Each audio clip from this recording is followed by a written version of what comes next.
The canyon walls, the rock in here is basalt, a slow-cooling, erosion-resistant volcanic rock.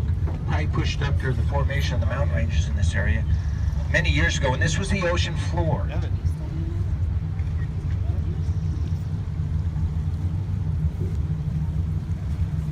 Now notice how I said many years ago? You can imagine, with the millions upon millions of river users over the years, there is a differing of opinion on how old people think things are. Some people think thousands and thousands or millions and millions of years. Some people think just a few thousand. I'm not going to debate it with anybody. Everywhere. But I'll tell you this with absolute certainty about the age of this rock. It was here when I started driving the jet boat. And I am sticking to it. Take a look up above us here, gang, on the right. The other right, man.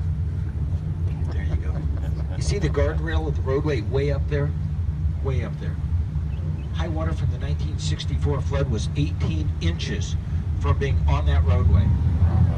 No place for the water to go in this canyon, but up and back. It backed the water up over 5 miles, putting it past the Robertson Bridge.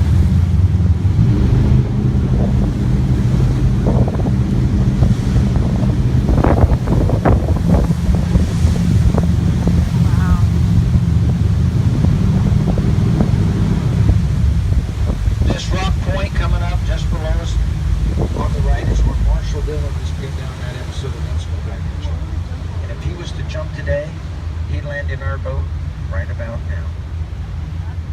Right above us. How deep's the water? How deep's the water? Well, sir, for this time of year, it's about average.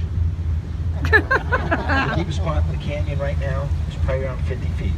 Now, when Marshall Dillon made that jump, the flood control dam wasn't implemented. And now the flood control dam doesn't permit the river to flush out anymore like it used to. Plus the removal of those 2 other dams, all that material, 170 years of material has washed down. When Marshall Dillon made that jump, they measured spots in this canyon 165 feet deep. Where he landed right there, 102, but about 50 feet is the deepest now. In my lifetime, in most of our lifetime, except for the little children, this river won't flush out like it was back in the 60s. This won't happen. Now this is our turnaround point at the bottom of the canyon. Dunn Rapids, spelled D-U-N-N, it's just below us. Dunn Rapids? It's a class 2, 2+ rapid on a scale of 1 to 6. 6 is the worst. Now if we tried to go over that rapid today in this boat, that's what we'd be. We'd be done. Done. We wouldn't make it.